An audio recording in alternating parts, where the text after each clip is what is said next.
Hello everybody, welcome to NASCAR News Kid, and today we're going to talk about the Atlanta second race of the season for the NASCAR Cup Series. And joining us is my brother. Hello, viewers! We'll be covering a quick recap, the top 15 finishers, and our reaction, as well as our 36 for 36 challenge update. So let's get into the recap here. Well, let's see here. Ryan Blaney wins the pole pretty easily because all the top four were all technically Penske cars. If you include the Wood brothers Josh Berry as a Penske car. 2 1,000ths of a second for the pole. That is just absolutely nuts. Well, anyways, the race goes on. Green flag, stage 1. Josh Berry picks up the stage win. No caution, surprisingly. Let's see. Then there was the pitting cycle, and Logano won the race off pit road. And then he leads the field to green. And then they're green, and then lap 82, there's a caution for Ty Dillon, a tire cut down. Which is very unfortunate for him because, well, he seemed like he was going to be doing pretty good at super speedways this year. Daytona was a good one for him. Logano led the field back to green. And then there was a caution on lap 102 for Eric Jones spinning, and he hits the inside wall. Figures. And the tire got cut down. Again. I guess tires are a really big issue today. Yeah, and Logano leads the field back to green. And then there's yet another caution. Yep. And this is for Gilliland, who is actually doing pretty good at this point. Who also got a tire down. Yeah. What's wrong with these tires, people? What's going on? Logano led the field back to green. And then they had a caution for Chase Elliott spinning, including Elliott, Keselowski, LaJoy. And that, I guess, was because of Briscoe moving up in the Stenhouse, causing Stenhouse to hit Chase Elliott. Yeah, and if I looked at that replay correctly, I don't know if this is actually true or not, but I thought I saw Cody Ware get involved, but it must have been very, very little damage. And then Logano leads the field back to green. It's repeating. And then Larson takes it from him, wins stage 2. Bowman and Larson were just alternating the lead towards the end, so it was just absolutely crazy between the two of them. And then Briscoe, Nemechek, Chastain, Shane Van Gisbergen, Herbst, and more stay out because they pitted before the stage end. And then they race caution on lap 184 for a multi-car wreck, taking multiple drivers. And then the drivers enter the pits. Chastain enters the pits first, and Kyle Busch exits first. Kyle Busch leads the field back to green. And then we have a caution. With 56 to go. And that includes Buescher, Bowman, Gibbs, and more. And also, on that previous caution, Daniel Suarez got involved and he is out of the race. So he was not able to defend his victory here. I'm kidding. Berry leads the field back to green. And then they have another caution. And this one's for one of the true contenders, Ryan Blaney. He gets spun. He doesn't have too much damage. He's just stuck on the apron and just spins, which Luckily, is really he didn't come back up at the back. Berry leads the field back to green. And then there's another caution for Byron and Cindric. Cindric onto the wall, outside wall for turn number 2. Byron was there following Kyle Larson, and they got together. Well, it looks like Byron won't be able to get back-to-back victories.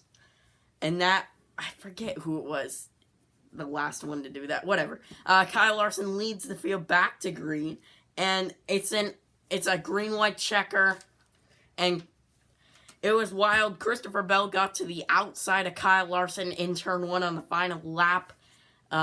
Carson Hocevar was also contending. He pushed Bell back down the backstretch, and then they went 3 wide. And then Caution. Another caution. And that ends the race. I was gonna say NASCAR's getting inconsistent again. But they had a reason for this one. And it was for Josh Berry spinning, right? Yeah, and there were oncoming cars who were coming at those spinning cars. So If they kept going all the way to the checkered, I think Ryan Blaney would have been able to contend for the win also, because he was catching up quickly on fresh tires. you never know. Let's go to the top 15 finishers here. Christopher Bell picks up his first win of the 2025 season. Really good job for him. And then we got Carson Hocevar, who finished second under controversial circumstances, and he made a few people a little mad tonight. Yeah, drivers like Ross Chastain and Ryan Blaney And had a Busch, word with him. In third, Kyle Larson. our Stage 2 victor. Fourth, Ryan Blaney, who was one of my picks from Friday. Fifth was Ricky Stenhouse. Sixth was Denny Hamlin. And then we got Kyle Busch, Ross Chastain, and Bubba Wallace. All of them were up front pretty much all day. 10th for John Hunter Nemechek. 11th for Zane Smith. 12th for Joey Logano. 13th for Michael McDowell. 14th for AJ Allmendinger. And 15th for Todd Gilliland. And then, what did you think of this race? It was a good race. I just wish that caution didn't come out on the last lap, because I'd love to see another 3-wide finish. I don't know what would have happened, but I would have loved to see Carson Hocevar get his first victory. If the caution flew later, it could have been Kyle Larson's. That is true. And then, yeah, really, I thought it was a good race. 3-wide racing, competitive lines. Yeah, Kyle Busch leading. the inside did surprisingly well today. And now, let's talk about our 36 for 36, because we really need to address that. So, we start off in Daytona. And I had the lead. by about 11 points. And then, because I had Cody Ware and he had Ty Dillon. And then I picked Zane Smith. He picked Austin Cindric. And So, I told you on Friday it was risky. Cindric was doing really good, and then once he spun, he was just out of the race, which leads him to get only 19 points today. From stages. Meanwhile, Zane Smith, my driver, he did okay. He finished 11th. Yeah, it's the finish that counts, and he got 26 points from his finish. So, Zane Smith, because of that, I am only 3 points behind the NASCAR news kid. So this is going to be an intense battle going into COTA. Well, I'll tell you our picks on Friday before COTA as well. So if you want to keep up with it, just keep watching our previews, because we put our picks in there. It is very tight. Again, like we said, 3 points. Yeah, that is an absolutely crazy close battle, and I can't wait to see how it goes from this point forward. Yeah, it's going to be incredible throughout the season, and we're just getting started.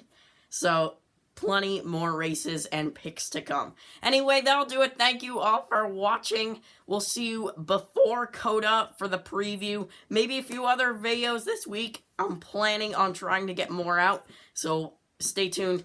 And if you like NASCAR and all of our content, be sure to hit that subscribe button and the notification bell so you get notified every time we upload a video. And also, when it comes to 36 for 36, if you're doing better than us, leave a like and give us support. If you're doing worse than us, give us even more support with another like. Yeah, maybe you might do better. I don't know. Anyway, that'll do it. Thank you all for watching, and we'll see you before COTA. Goodbye.